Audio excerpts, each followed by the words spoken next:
कल्पना कीजिए कि यदि स्वयं भगवान भैरव आपको ऐसा ज्ञान प्रदान करें जिसके द्वारा आप अपने मन के सभी भय, भ्रम और दुखों से मुक्त हो सकें, तो क्या होगा?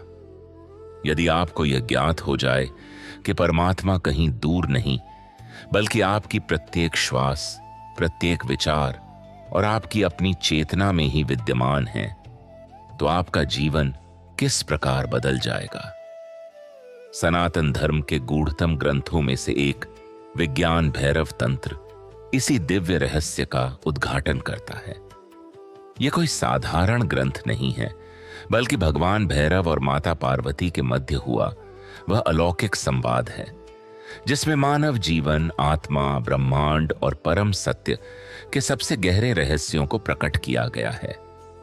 जब माता पार्वती ने भगवान भैरव से पूछा कि मनुष्य इस संसार के बंधनों से मुक्त होकर परम चेतना को कैसे प्राप्त कर सकता है, तब भगवान भैरव ने उन्हें 112 ऐसी अद्भुत साधना विधियां बताईं जो साधक को सीधे आत्मबोध और परम सत्य तक पहुंचा सकती हैं। मित्रों, इस ग्रंथ की सबसे बड़ी विशेषता यह है कि यह केवल सिद्धांत नहीं सिखाता, बल्कि अनुभव का मार्ग दिखाता है। यह हमें बताता है कि मुक्ति किसी दूरस्थ लोक में नहीं, बल्कि हमारे अपने भीतर छिपी हुई है। आज की इस ज्ञान यात्रा में हम विज्ञान भैरव तंत्र की उन अमूल्य शिक्षाओं को सरल भाषा में समझेंगे जो हजारों वर्षों से योगियों, ऋषियों और साधकों को आत्मज्ञान की ओर ले जाती रही हैं। इसलिए इस वीडियो को अंत तक अवश्य देखिए, क्योंकि संभव है कि इस ग्रंथ की कोई एक शिक्षा आपके जीवन को देखने का पूरा दृष्टिकोण ही बदल दे। मित्रों, विज्ञान भैरव तंत्र की ज्ञान यात्रा का आरंभ एक अत्यंत गूढ़ और रहस्यमय संवाद से होता है। एक समय माता पार्वती भगवान भैरव के समक्ष उपस्थित हुई और उन्होंने ऐसा प्रश्न पूछा जिसने इस महान ग्रंथ को जन्म दिया। माता पार्वती ने कहा, हे प्रभु, यह संपूर्ण ब्रह्मांड किससे उत्पन्न हुआ है? आत्मा का वास्तविक स्वरूप क्या है? और वह कौन सा मार्ग है जिसके द्वारा मनुष्य जन्म और मृत्यु के बंधनों से मुक्त होकर परम सत्य का अनुभव कर सकता है?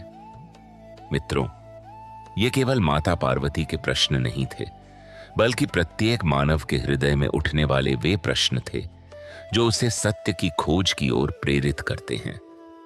भगवान भैरव ने उत्तर देते हुए कहा कि मनुष्य का सबसे बड़ा दुख यह नहीं है कि उसके पास ज्ञान नहीं है, बल्कि यह है कि वह अपने वास्तविक स्वरूप को भूल चुका है। वह स्वयं को केवल शरीर समझता है, जबकि शरीर परिवर्तनशील है।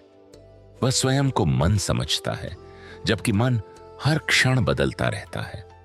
वह अपने विचारों, इच्छाओं और भावनाओं को ही अपनी पहचान मान लेता है, जबकि ये सभी अस्थायी हैं। यही अज्ञान उसके समस्त दुखों का मूल कारण है। भगवान भैरव कहते हैं कि जिस प्रकार कोई व्यक्ति स्वप्न में अनेक घटनाओं को सत्य मान लेता है, किंतु जागने पर समझ जाता है कि वह सब केवल एक भ्रम था, उसी प्रकार मनुष्य भी माया के प्रभाव में स्वयं को सीमित समझ बैठता है। वास्तविकता यह है कि प्रत्येक जीव के भीतर वही दिव्य चेतना विद्यमान है जो संपूर्ण सृष्टि का आधार है। जैसे समुद्र की प्रत्येक लहर समुद्र से अलग नहीं होती, वैसे ही प्रत्येक जीव परम चेतना से अलग नहीं है। अंतर केवल इतना है कि लहर स्वयं को अलग मान लेती है और जीव अपने वास्तविक स्वरूप को भूल जाता है।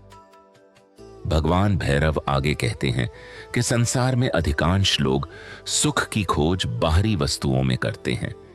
कोई धन में सुख खोजता है, कोई शक्ति में, कोई प्रतिष्ठा में और कोई संबंधों में। किंतु इन सब का सुख क्षणिक होता है, क्योंकि जो वस्तु परिवर्तनशील है वह स्थायी आनंद नहीं दे सकती। स्थायी आनंद केवल उसी को प्राप्त होता है जिसने अपने भीतर स्थित चेतना को पहचान लिया हो। मित्रों, भगवान भैरव माता पार्वती को समझाते हैं कि आत्मज्ञान कोई ऐसी वस्तु नहीं है जिसे बाहर से प्राप्त किया जाए।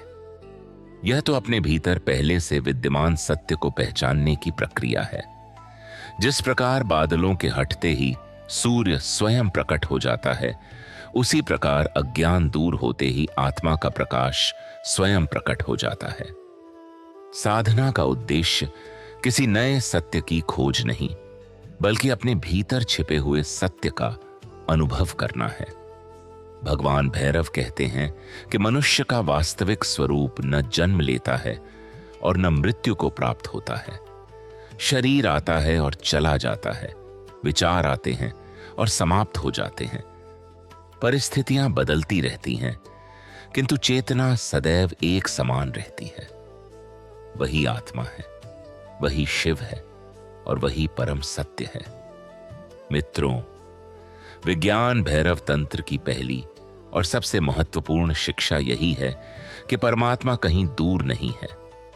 वह हमारी प्रत्येक श्वास में, प्रत्येक अनुभव में और हमारी अपनी चेतना में उपस्थित है। आवश्यकता केवल इतनी है कि हम बाहर की दौड़ से कुछ क्षण रुककर अपने भीतर देखना सीखें, क्योंकि जिस सत्य की खोज में मनुष्य युगों से भटक रहा है, वह उसके अपने अस्तित्व के केंद्र में छिपा हुआ है। और अब भगवान भैरव माता पार्वती को उस अद्भुत साधना का ज्ञान देने वाले हैं, जिसके माध्यम से साधक अपनी श्वास के द्वारा ही परम चेतना के द्वार तक पहुंच सकता है। मित्रों, आत्मा और अज्ञान के रहस्य को समझाने के पश्चात भगवान भैरव माता पार्वती को उस साधना का ज्ञान देते हैं जिसे विज्ञान भैरव तंत्र का प्रथम और सबसे सरल द्वार माना गया है। यह साधना है श्वास की जागरूकता। भगवान भैरव कहते हैं कि मनुष्य जीवन भर अनेक वस्तुओं, व्यक्तियों और परिस्थितियों पर ध्यान देता है, किंतु जिस श्वास के कारण उसका जीवन चल रहा है, उसी की ओर उसका ध्यान कभी नहीं जाता। जन्म के प्रथम क्षण से लेकर मृत्यु के अंतिम क्षण तक श्वास निरंतर चलती रहती है, फिर भी मनुष्य उससे अनजान बना रहता है। भगवान भैरव माता पार्वती से कहते हैं कि यदि कोई साधक अपनी श्वास को सचेत रूप से देखना आरंभ कर दे, तो वही श्वास उसे परम सत्य तक पहुंचा सकती है। जब श्वास भीतर जाए तो केवल उसका अनुभव करो, जब श्वास बाहर आए तो भी उसका अनुभव करो।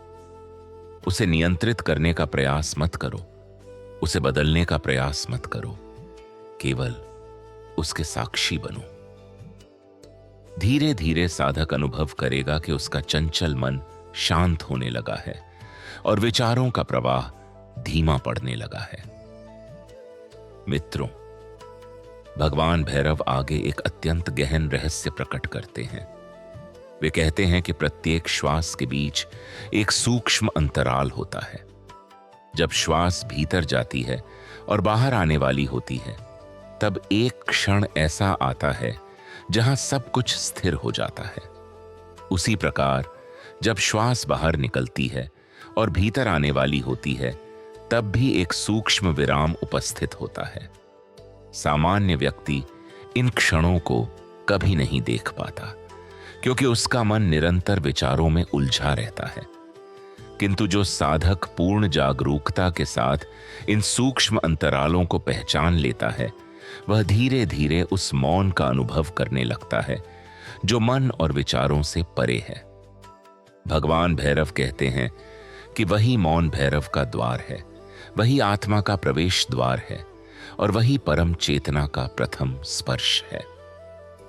भगवान भैरव माता पार्वती को समझाते हैं कि ध्यान का अर्थ विचारों को बलपूर्वक रोकना नहीं है।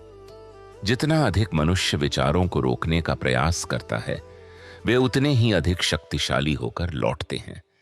वास्तविक साधना विचारों से संघर्ष करने में नहीं, बल्कि उन्हें साक्षी भाव से देखने में है। जब साधक अपनी श्वास पर ध्यान केंद्रित करता है, तब उसका मन धीरे धीरे वर्तमान क्षण में स्थापित होने लगता है। अतीत की स्मृतियां और भविष्य की चिंताएं अपना प्रभाव खोने लगती हैं। वह पहली बार अनुभव करता है कि जीवन वास्तव में इसी क्षण में घटित हो रहा है। मित्रों, भगवान भैरव कहते हैं कि मनुष्य का अधिकांश दुख इस कारण है क्योंकि वह वर्तमान में नहीं जीता, वह या तो बीते हुए कल के पश्चाताप में डूबा रहता है या आने वाले कल की चिंता में। परिणाम स्वरूप वह उस दिव्य क्षण को खो देता है जहां शांति और आनंद वास्तव में उपस्थित हैं। श्वास की जागरूकता साधक को वर्तमान में वापस ले आती है, और जब मन वर्तमान में स्थिर होने लगता है तब आत्मबोध की यात्रा आरंभ हो जाती है। भगवान भैरव आगे कहते हैं कि श्वास केवल शरीर की क्रिया नहीं है, बल्कि चेतना और शरीर के बीच का सेतु है। जो साधक इस सेतु को पहचान लेता है उसके लिए ध्यान कठिन नहीं रहता। धीरे धीरे उसकी जागरूकता गहरी होती जाती है और वह अनुभव करने लगता है कि वह शरीर नहीं है, क्योंकि वह शरीर को देख सकता है। वह मन नहीं है, क्योंकि वह विचारों को देख सकता है। वह भावनाएं भी नहीं है, क्योंकि वह उनके उतार चढ़ाव का भी साक्षी है। तब उसके भीतर यह बोध जन्म लेने लगता है कि उसका वास्तविक स्वरूप शुद्ध चेतना है।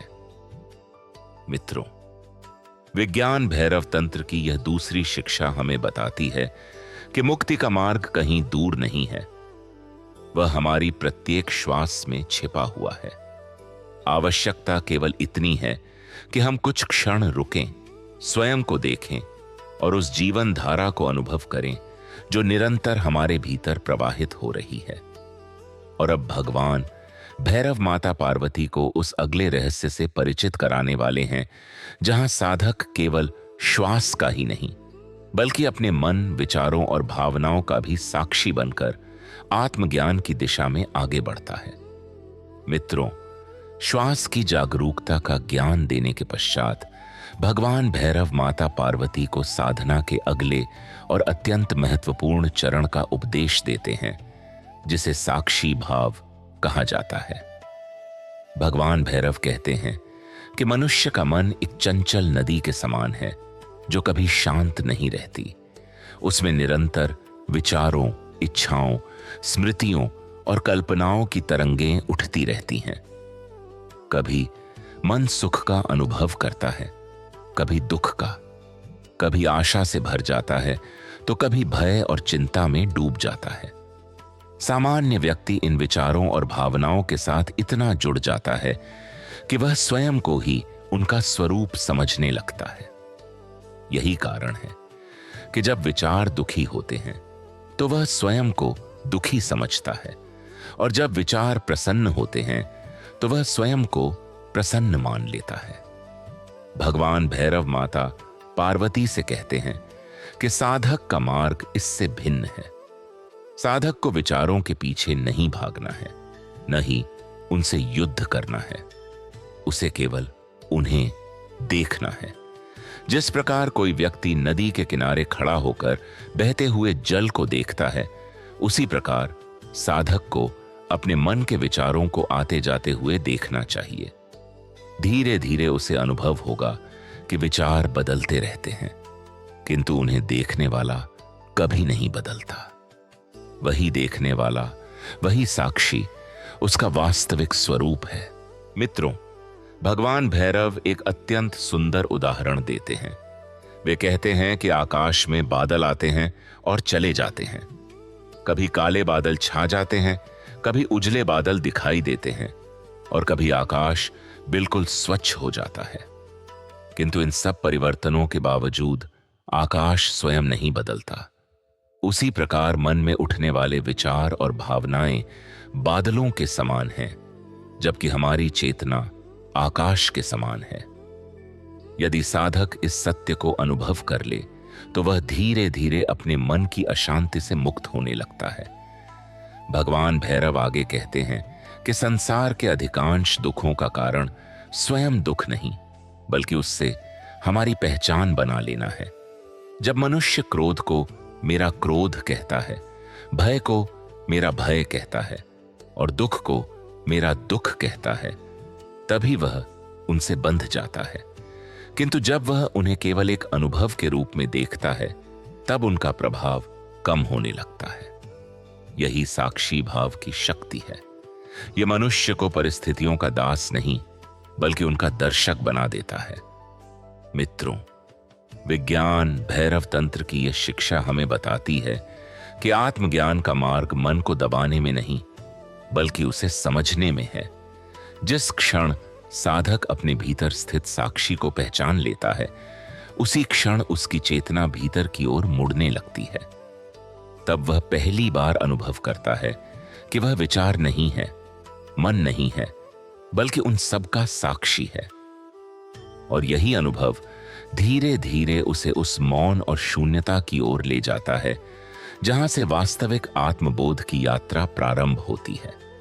अब आगे भगवान भैरव माता पार्वती को शून्य, मौन और परम निस्तब्धता के उस रहस्य का ज्ञान देने वाले हैं जिसे जानकर साधक अपने अस्तित्व के सबसे गहरे केंद्र तक पहुंच सकता है। मित्रों, साक्षी भाव का ज्ञान देने के पश्चात भगवान भैरव माता पार्वती को साधना के उस रहस्य से परिचित कराते हैं जिसे विज्ञान भैरव तंत्र में अत्यंत महत्वपूर्ण स्थान प्राप्त है। यह रहस्य है शून्य और मौन का। भगवान भैरव कहते हैं कि मनुष्य का मन निरंतर किसी न किसी वस्तु, विचार या अनुभव में उलझा रहता है। वह हमेशा कुछ पाने, कुछ सोचने या कुछ बनने की दौड़ में लगा रहता है। इसी कारण वह उस मौन को कभी अनुभव नहीं कर पाता जो उसके भीतर सदैव विद्यमान है। भगवान भैरव माता पार्वती से कहते हैं कि दो विचारों के बीच एक अत्यंत सूक्ष्म अंतराल होता है। सामान्य व्यक्ति उस अंतराल को नहीं देख पाता क्योंकि उसका ध्यान विचारों पर होता है, किंतु जो साधक सजग हो जाता है वह उस क्षण को पहचानने लगता है जहां विचार समाप्त हो जाता है और दूसरा विचार अभी उत्पन्न नहीं हुआ होता। वही क्षण शून्य का द्वार है। मित्रों, भगवान भैरव बताते हैं कि शून्य का अर्थ रिक्तता नहीं है। यह कोई अंधकारमय अथवा निर्जीव अवस्था नहीं है। वास्तव में शून्य ही वह आधार है जहां से समस्त विचार उत्पन्न होते हैं और जहां अंततः विलीन हो जाते हैं। जिस प्रकार आकाश सभी ग्रहों, नक्षत्रों और बादलों को अपने भीतर धारण करता है किंतु स्वयं उनसे प्रभावित नहीं होता, उसी प्रकार चेतना का शून्य भी सभी अनुभवों का आधार है किंतु उनसे बंधता नहीं है। जो साधक इस सत्य को अनुभव कर लेता है वह धीरे धीरे मन की सीमाओं से ऊपर उठने लगता है। भगवान भैरव आगे कहते हैं कि संसार में लोग ध्वनियों को सुनते हैं किंतु उनके पीछे छिपे मौन को नहीं सुनते। जब कोई घंटी बजती है तो उसका स्वर कुछ क्षणों तक सुनाई देता है और फिर समाप्त हो जाता है, किंतु ध्वनि के समाप्त होने के बाद जो मौन शेष रहता है वही ध्यान का विषय है। यदि साधक उस मौन में स्थिर हो जाए तो उसका मन स्वयं शांत होने लगता है। धीरे धीरे वह अनुभव करता है कि वास्तविक शांति बाहर नहीं बल्कि उसी निस्तब्धता में छिपी हुई है। मित्रों, भगवान भैरव समझाते हैं कि जब साधक शून्य और मौन का अनुभव करने लगता है तब उसके भीतर एक गहरा परिवर्तन घटित होता है। वह बाहरी परिस्थितियों से कम प्रभावित होने लगता है। इच्छाएं आती हैं किंतु उसे बहाकर नहीं ले जाती। भय उत्पन्न होता है किंतु उसे विचलित नहीं कर पाता, क्योंकि अब उसका केंद्र मन में नहीं बल्कि उस शांति में स्थापित होने लगता है जो सभी विचारों से परे है। यही वह अवस्था है जहां साधक पहली बार अपने वास्तविक स्वरूप की झलक प्राप्त करता है। भगवान भैरव माता पार्वती से कहते हैं कि मौन केवल शब्दों की अनुपस्थिति नहीं है। वास्तविक मौन वह है जहां मन की चंचलता समाप्त हो जाती है और जब मन शांत हो जाता है तब आत्मा का प्रकाश स्वयं प्रकट होने लगता है। मित्रों, विज्ञान भैरव तंत्र की यह शिक्षा हमें बताती है कि परम सत्य को शब्दों में नहीं बांधा जा सकता, उसे केवल अनुभव किया जा सकता है और उस अनुभव का सबसे निकटतम द्वार है मौन। अब आगे भगवान भैरव माता पार्वती को नाद, चेतना और ब्रह्मांडीय एकत्व के उस रहस्य का ज्ञान देने वाले हैं जहां साधक स्वयं को केवल एक व्यक्ति नहीं बल्कि संपूर्ण अस्तित्व का भाग अनुभव करने लगता है। शून्य और मौन के रहस्य को समझाने के पश्चात भगवान भैरव माता पार्वती को विज्ञान भैरव तंत्र की उन सबसे गहन शिक्षाओं में प्रवेश कराते हैं जहां साधक अपनी सीमित पहचान से ऊपर उठकर संपूर्ण अस्तित्व के साथ एकत्व का अनुभव करना प्रारंभ करता है। भगवान भैरव कहते हैं कि मनुष्य की सबसे बड़ी भूल यह है कि वह स्वयं को केवल एक शरीर मानता है। जन्म से ही उसे सिखाया जाता है कि वह दूसरों से अलग है, उसका अस्तित्व पृथक है और उसकी सीमाएं उसके शरीर तक ही समाप्त हो जाती हैं। यही भ्रम उसे भय, संघर्ष, ईर्ष्या और दुख की ओर ले जाता है। किंतु वास्तविकता इससे बिल्कुल भिन्न है। जिस प्रकार समुद्र की प्रत्येक लहर देखने में अलग दिखाई देती है किंतु उसका अस्तित्व समुद्र से अलग नहीं होता, उसी प्रकार प्रत्येक जीव भी परम चेतना की ही एक अभिव्यक्ति है। भिन्नता केवल बाहरी रूपों में दिखाई देती है, भीतर का तत्व एक ही है। भगवान भैरव माता पार्वती से कहते हैं कि जब साधक ध्यान में गहराई तक उतरता है तब वह धीरे धीरे अपने भीतर उपस्थित उस चेतना को अनुभव करने लगता है जो शरीर, मन और विचारों से परे है। प्रारंभ में उसे ऐसा प्रतीत होता है कि वह केवल अपने भीतर शांति का अनुभव कर रहा है, किंतु जैसे जैसे उसकी साधना परिपक्व होती है उसे अनुभव होने लगता है कि वही चेतना केवल उसके भीतर ही नहीं बल्कि प्रत्येक जीव, प्रत्येक वृक्ष, प्रत्येक नदी, प्रत्येक पर्वत और संपूर्ण ब्रह्मांड में प्रवाहित हो रही है। यही वह क्षण है जहां अद्वैत का अनुभव प्रारंभ होता है। अद्वैत का अर्थ है दो का अभाव, जहां देखने वाला और देखा जाने वाला अलग न रह जाए। जहां साधक और साध्य का भेद मिटने लगे वहीं से वास्तविक आध्यात्मिक अनुभव आरंभ होता है। मित्रों, विज्ञान भैरव तंत्र बार बार यह संकेत देता है कि चेतना सीमित नहीं है, सीमित केवल हमारा अनुभव है। भगवान भैरव एक अत्यंत गहन सत्य बताते हैं कि जैसे एक ही सूर्य हजारों जलाशयों में अलग अलग दिखाई देता है, वैसे ही एक ही परम चेतना असंख्य जीवों में अलग अलग प्रतीत होती है। अज्ञानी व्यक्ति जल में दिखाई देने वाले प्रतिबिंबों को अलग अलग समझता है, जबकि ज्ञानी जानता है कि सूर्य एक ही है। इसी प्रकार जो व्यक्ति केवल शरीर को देखता है उसे संसार अनेकता से भरा हुआ दिखाई देता है, किंतु जो चेतना को देखता है उसे सब में एक ही परम सत्ता का प्रकाश दिखाई देता है। भगवान भैरव आगे कहते हैं कि मनुष्य का अधिकांश भय अलगाव की भावना से उत्पन्न होता है। उसे मृत्यु का भय इसलिए है क्योंकि वह स्वयं को शरीर मानता है। उसे अपमान का भय इसलिए है क्योंकि वह स्वयं को अपनी पहचान मानता है। उसे हानि का भय इसलिए है क्योंकि वह स्वयं को अपनी संपत्ति और उपलब्धियों से जोड़ लेता है। किंतु जिस दिन साधक यह अनुभव कर लेता है कि उसका वास्तविक स्वरूप इन सब सीमाओं से परे है, उसी दिन उसके भीतर एक अद्भुत निर्भयता जन्म लेती है। तब वह समझ जाता है कि जो नष्ट हो सकता है वह उसका वास्तविक स्वरूप नहीं हो सकता। मित्रों, भगवान भैरव माता पार्वती को बताते हैं कि चेतना का विस्तार किसी कल्पना का विषय नहीं है बल्कि प्रत्यक्ष अनुभव का विषय है। जब साधक पूर्ण जागरूकता में बैठता है, जब उसका मन शांत हो जाता है और जब विचारों की भीड़ समाप्त होने लगती है, तब उसके भीतर एक ऐसी विशालता का अनुभव होने लगता है जिसे शब्दों में व्यक्त नहीं किया जा सकता।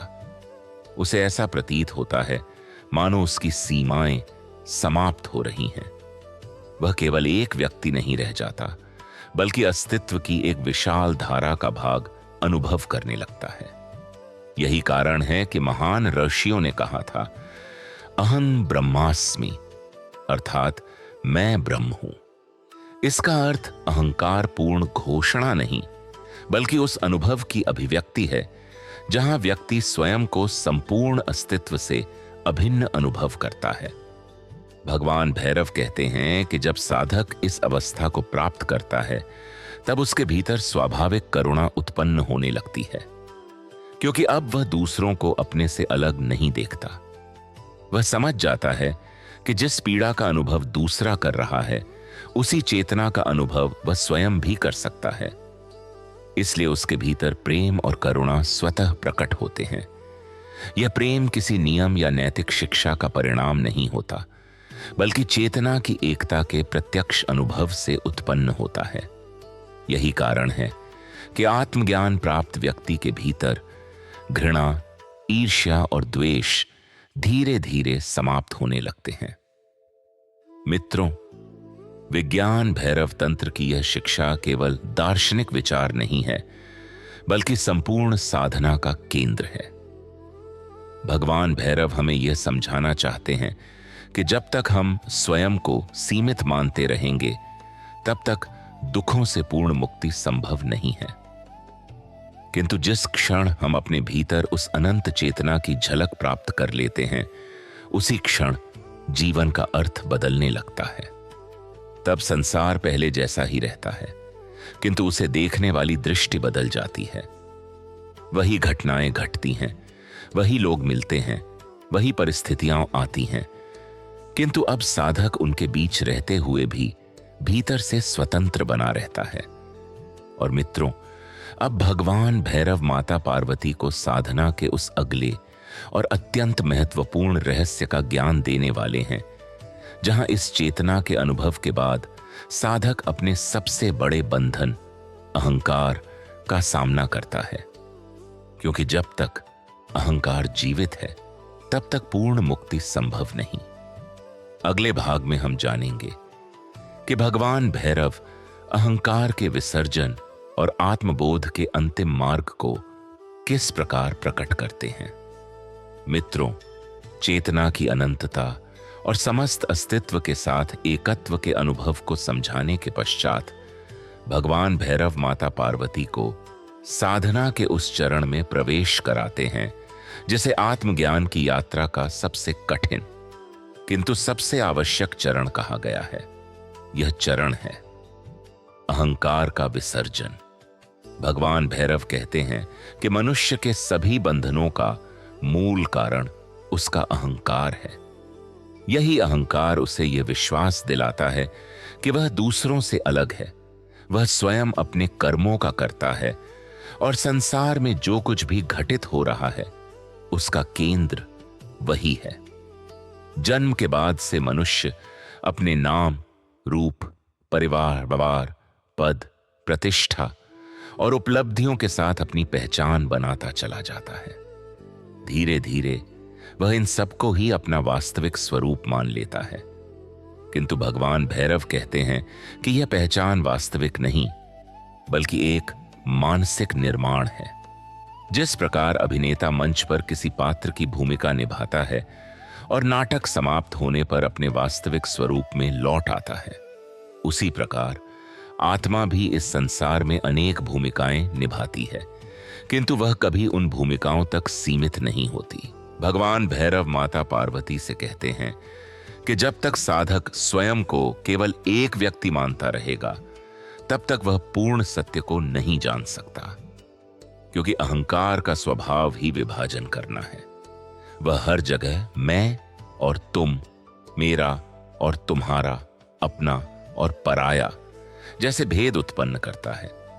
यही भेद संघर्ष को जन्म देते हैं, यही भेद भय को जन्म देते हैं और यही भेद मनुष्य को उसके वास्तविक स्वरूप से दूर ले जाते हैं।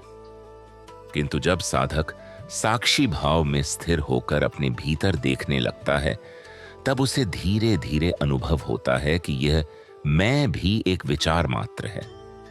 जिस प्रकार अन्य विचार आते और चले जाते हैं, उसी प्रकार अहंकार की भावना भी मन में उत्पन्न होती है और समाप्त हो जाती है। भगवान भैरव आगे कहते हैं कि अहंकार से लड़ने का प्रयास भी अहंकार को ही मजबूत करता है। इसलिए साधक को उससे युद्ध नहीं करना चाहिए, उसे केवल उसे देखना चाहिए। जब क्रोध उत्पन्न हो तो उसे देखो, जब गर्व उत्पन्न हो तो उसे देखो, जब अपमान का भय उत्पन्न हो तो उसे भी देखो।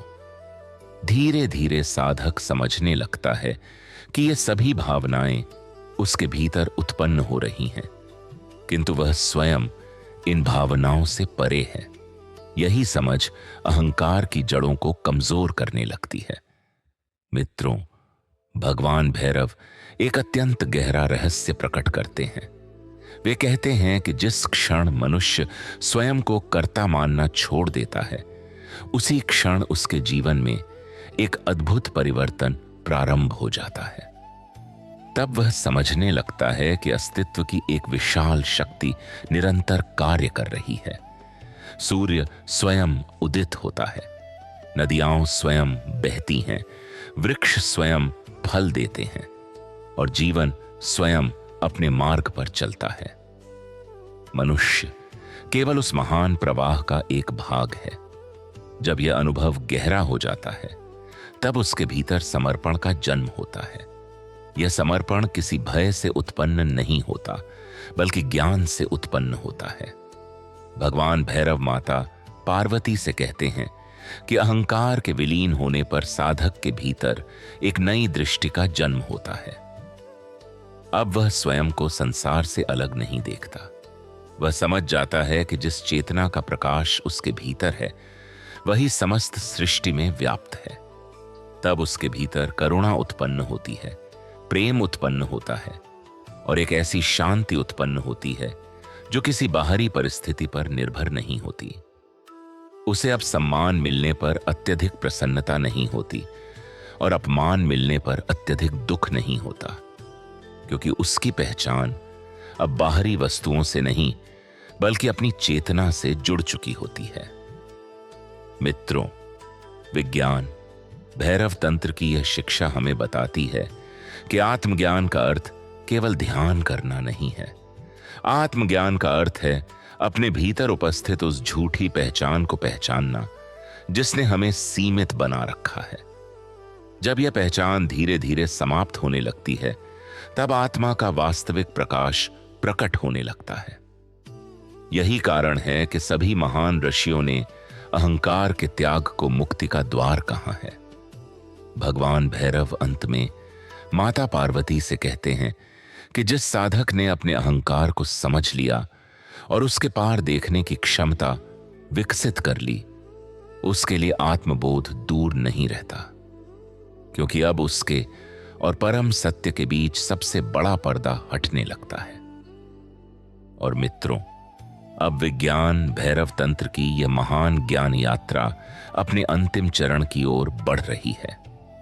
अगले और अंतिम भाग में भगवान भैरव माता पार्वती को उस परम रहस्य का ज्ञान देंगे जहां साधक आत्मा, ब्रह्मांड और परम चेतना के अंतिम सत्य का प्रत्यक्ष अनुभव करता है। वहीं विज्ञान भैरव तंत्र का सार और समस्त साधना का अंतिम निष्कर्ष प्रकट होगा। मित्रों, विज्ञान भैरव तंत्र की समस्त शिक्षाओं का अंतिम निष्कर्ष यही है कि जिस सत्य की खोज में मनुष्य जीवन भर भटकता रहता है, वह उसके अपने भीतर ही विद्यमान है। भगवान भैरव माता पार्वती से कहते हैं कि आत्मज्ञान कोई ऐसी वस्तु नहीं है जिसे बाहर से प्राप्त किया जाए, बल्कि यह अपने वास्तविक स्वरूप को पहचानने की प्रक्रिया है। जब साधक श्वास की जागरूकता, साक्षी भाव, मौन, शून्य, चेतना की विशालता और अहंकार